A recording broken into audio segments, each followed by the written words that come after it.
Good morning. The topic for today's discussion is parametric and non parametric tests. In this topic, I'll be introducing you to the concept of parametric and non parametric statistics. I will also discuss assumptions of parametric and non parametric statistics. Then I will also discuss application and uses of parametric and non-parametric statistics. And last but not the least, I'll be discussing with you the difference between parametric and non-parametric statistics. The learning objectives of today's session is that you should be able to explain the concept of parametric and non-parametric statistics. After completing this session, you should be able to describe the assumptions of parametric and non-parametric statistics. Not only this, you should be also be able to discuss the application and uses of parametric and non-parametric statistics. And at the same time, by the end of this session, you should be able to differentiate between parametric and non-parametric tests. Parametric and non-parametric test. These are the two broad categories of statistical tests which are used to analyze data and make inferences about the populations. The choice between these type of tests depend on the nature of the data and the assumptions that can be made about the underlying distribution.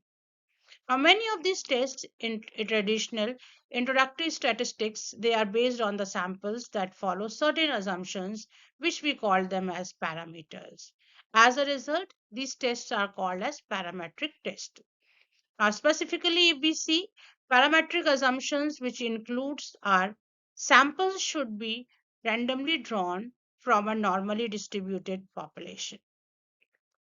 Another assumption is that sample should consist of independent observations except for the paired values.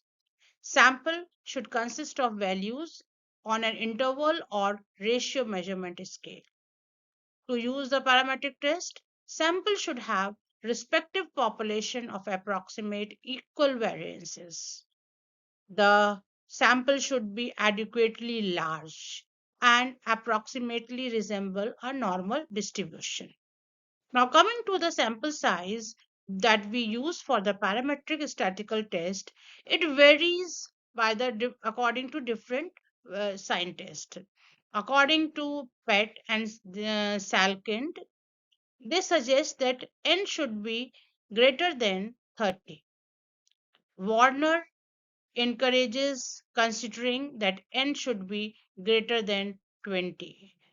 And as a minimum, n should be greater than 10 per group as an absolute minimum. Let's understand parametric and non-parametric in little bit more detail. As we know that parametric tests make specific assumptions about the distribution of the data and typically assuming that data follows a specific probability distribution, which we take it as normal distribution. So these tests are often used when the data meets certain criteria, such as having a bell-shaped curve. Parametric tests then tend to be more powerful when their assumptions are met. Let's take one example. Suppose a teacher want or a researcher want to compare the mean height of two groups of students, group A and group B. The heights of the students in both the groups are approximately normally distributed.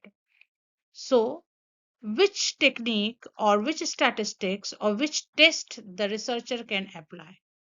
The researcher can use the t-test to determine whether there is a significant difference in mean heights of these two groups which he has taken for the study. Similarly, in non-parametric test, we do not assume a specific distribution for the data and are often used when the data do not meet the assumptions of the parametric test. That is, when non-normal distribution or unequal variances occur. So these tests are based on ranks or other non-numerical ordering of the data. So we can say that non-parametric tests are generally considered more robust in the presence of the outliers or skewed data. One of the example is suppose A researcher wants to compare the median score of two groups of participants on a psychological assessment. The data are not normally distributed and have a skewed distribution. So, in this case, the researcher can use Mann-Whitney U-test, a non-parametric test that compares the distribution of ranks between the two groups to determine if there is a significant difference in medians of the two groups.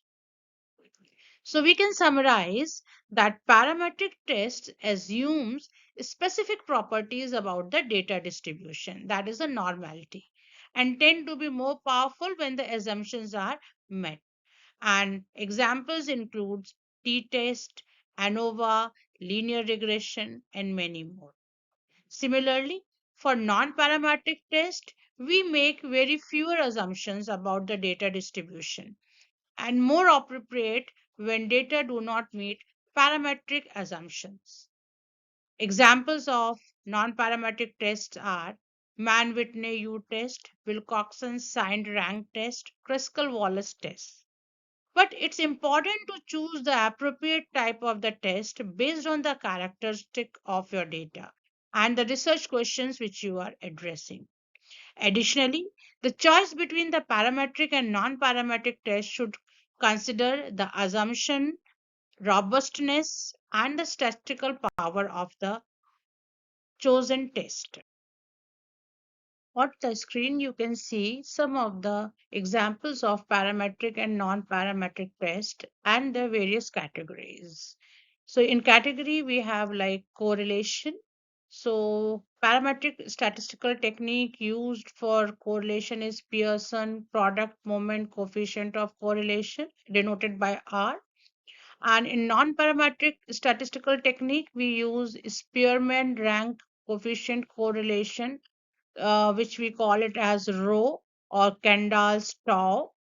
Then, if there are two groups and we have independent measures for them, then we use independent t-test as a parametric statistical technique. We can use Mann-Whitney U-test for non-parametric statistical technique. If there are more than two groups and they are independent measures, in that case, we can use one-way ANOVA for parametric statistical technique, and we can use Kruskal-Wallis one-way ANOVA as a non-parametric statistical technique. If there are two groups and we have repeated measures for them, then we can use pair t-test as a parametric test. We can use Wilcoxon matched pair signed rank test as non-parametric test.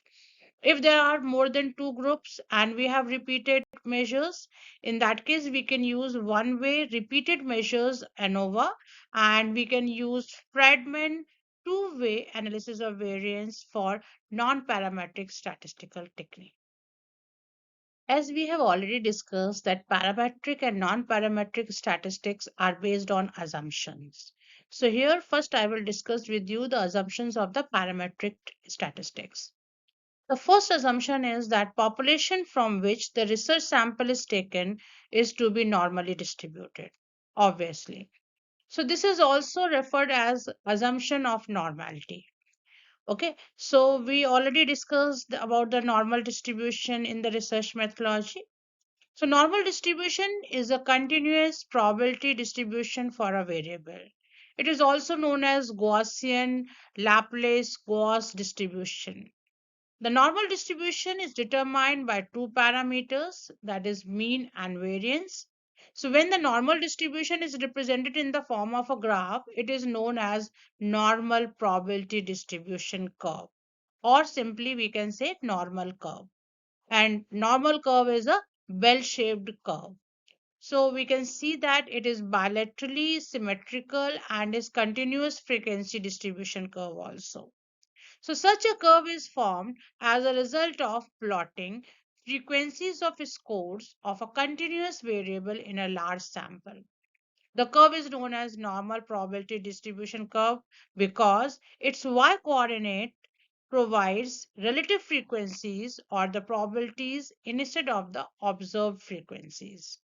A continuous random variable can be said to be normally distributed if the histogram of its relative frequency has shape of a normal curve. The second assumption is for the parametric statistic, the variables are measured in terms of interval or ratio scale. So, as we have seen, there are four scales of measurement: nominal, ordinal, interval, and ratio scale. So, in case of parametric statistics, the variables are measured in terms of the interval and the ratio scale. Now, the interval scale are similar to the ordinal scale, as the categories can be ranked and are exclusive as well. But the degree of difference between the participants is same. Ratio scale has all the properties of all the scales, like nominal, ordinal, and interval, but it also has an absolute zero. So that indicates the presence or absence of certain property or the characteristics. Another assumption is that observations need to be independent of each other. So, if any case it is included or deleted from the sample, this should not have an effect on the results of the research. This is only when the certain case is selected from the population and the same is included in the sample. Should not have an influence the chance of inclusion of any other case. So that the score that is given to certain case should not be biased by a score assigned to another case. This point mainly focuses on the random selection of the sample from the population and an unbiased assignment of scores to the observation. Another assumption on which the parametric tests are based is that the population from which the research sample is taken needs to display a variance that is homogeneous. It is important that population from which the research sample is taken displays the variance that is homogeneous or displays the variance that is same or in certain cases have a ratio of variance that is known. So, to understand that of variance, it is a measure of the dispersion of the set of the data points around the mean value. It is a mathematical expectation of the average square deviations from the mean. The variance or the mean square. It is the arithmetic mean of the square deviation of the individual scores from the means. If you want to understand in the simple words, we can say it is the mean of the square deviation of the scores. And variation is expressed as V is equal to square of the standard deviation. Now, this assumption is significant only when we have square deviation of scores.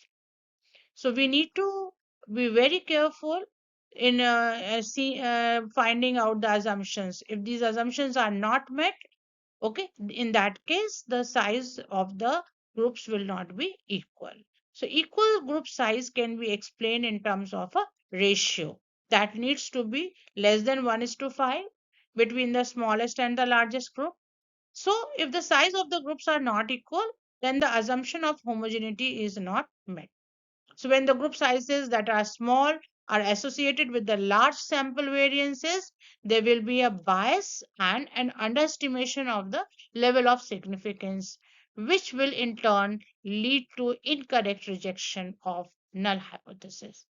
So when the group sizes that are large are associated with large variances, the level of significance is overestimated, and as a result, the power of the test can decrease. As we have seen in the last assumption that the group should be homogeneous.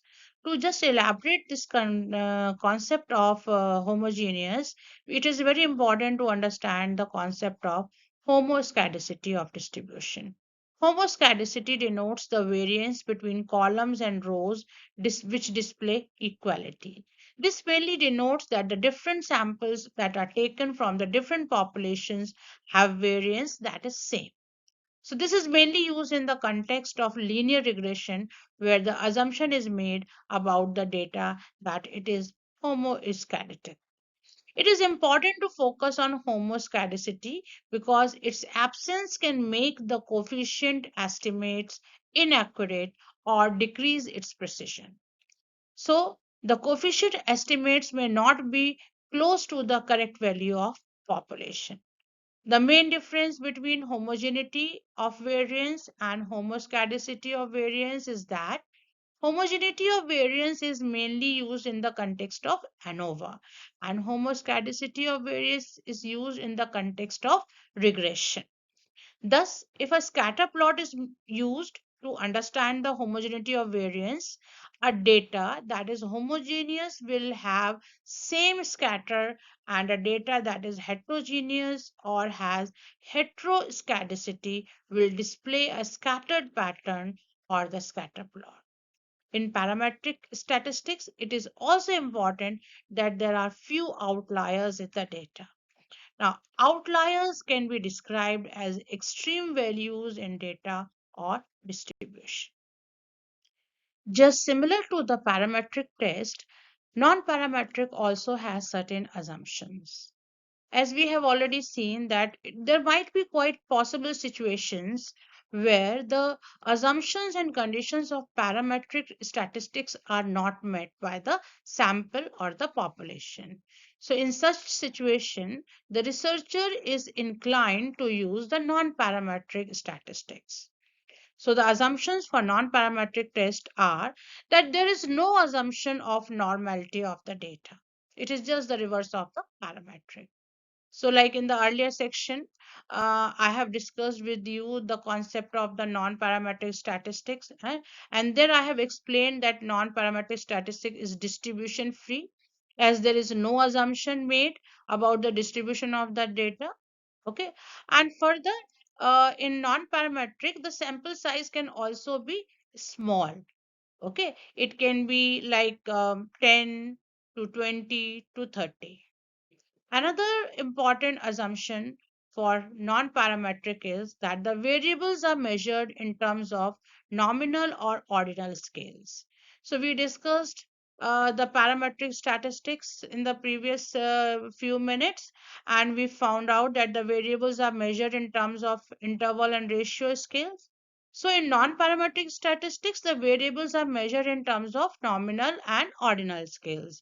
Now, nominal scale can be used to measure variables that are qualitative as well as exclusive in nature, whereas ordinal scale involves ranks, that is, the data can be assigned ranks based on whether they are less or more, low or high, bad or good, and so on, and the data is ranked in terms of its magnitude. Another assumption for non-parametric is that the observation need not be independent of each other. So we can see that there is no assumption regarding the independence of relationship between the data in parametric. Another assumption is that the population from which the research sample is taken from, like we can say, need not display the homogeneous variance. So the sample can be heterogeneous and the variance could be heterogeneous or no assumption is made with regard to the variance. Further, in non-parametric statistics, the median is the measure of the central tendency that is used, and it is less likely to be influential by the outliers in the data. Let's discuss application and uses of parametric and non-parametric statistics. When we discuss about the applications and uses of parametric and non-parametric statistics, we need to remember that they are mainly used based on whether the assumptions which has been discussed are being met or not. So while deciding about where to employ parametric or non-parametric statistics, we need to remember that parametric statistics need to be used if the assumptions are met, and if not, then one can go for the non-parametric statistics. Thus, the assumptions discussed in the previous slides are to be kept in mind while using the parametric statistics. Now, the assumptions and the conditions under the parametric test are also to be met when we want to measure the difference between two groups or samples that are independent, and we can use the statistical technique independent t-test. So when we want to measure two groups having repeated measures, we can use parametric statistical technique pair t-test. When we want to measure the difference between more than two groups or samples that are independent, we can use ANOVA. When we want to study relationship between two variables, a statistical technique like Pearson product moment correlations can be used. The main advantage of parametric statistic is that all the necessary information about the population is available. And as such, parametric statistic is more powerful, especially when its assumptions are met. Though it could be difficult to meet these assumptions. So, further, parametric statistics also involve complex calculations and computations. Now, coming to the non parametric statistics, there are very few assumptions under this, which makes them easy to use. Non parametric statistics can be used when the data is not meeting the assumptions, as we have already discussed. So, let's take some example. If the data is skewed, we can use non parametric statistics. So, this is a relevant as when parametric statistics is used with the data that is skewed, it will become less powerful. So when sample is small, non-parametric statistics can be effectively used. Non-parametric statistics are often useful when we need to draw inferences from a sample size. Now, non-parametric statistics can be effectively used with categorical data and for sample that is drawn from a heterogeneous population. They are also quite too simple to compute, though they are less sensitive compared to the parametric statistics and as such are less powerful. So, given that the assumptions, we have already discussed for the parametric statistics, if they are not met, then only we should go for non parametric statistics for our calculation. It is also to be kept in mind while measuring the difference between groups or samples that the dependent or related, whether the groups are dependent or related. So techniques like Wilcoxon matched pair test and sign test are some of the statistical technique that can be used for this purpose. It can also be used to measure the correlation between the variable. So some of the non-parametric statistical technique that can be used for this purpose are Spearman's rank order correlation. Based on the assumptions, we can see the differences between the parametric and non-parametric test. Already discussed, but just to want to summarize with you in a nutshell, that parametric statistics, the assumed distribution is normal, while for the non-parametric, the assumed distribution may not be normal. It can be any distribution. For parametric statistics, the variance is homogeneous, while for non-parametric statistics, the variance could be heterogeneous or no assumption is made with regard to the variance. For parametric statistics, the scale of measurement used are interval or ratio, while for non-parametric, the scales of measurement used are nominal or ordinal. For parametric, the observation need to be independent of each other, while for non-parametric, there is no assumption with regard to the independence of the observation. Coming to the parametric, mean is the measure of central tendency that is used here, while for non-parametric, median is the measure of the central tendency that is used here. For parametric, it is complex to compute when compared to the non-parametric technique. For non-parametric, it is simple to calculate. For parametric, we can get affected by the outliers. For non-parametric, it is comparatively less affected by the outliers. When you are carrying out your research, you may be stuck in the choice of whether to go for parametric or non-parametric. So I'm here discussing with you two, three situations. If they are being met by your work or research, then you can surely go for the non-parametric procedures. For example, hypothesis to be tested does not involve a population parameter. Obviously, you will have to go for non-parametric test. Suppose the data which has to be measured on a scale is weaker. Okay, it may go only for count or rank. So in such cases, you will have to go for the non-parametric.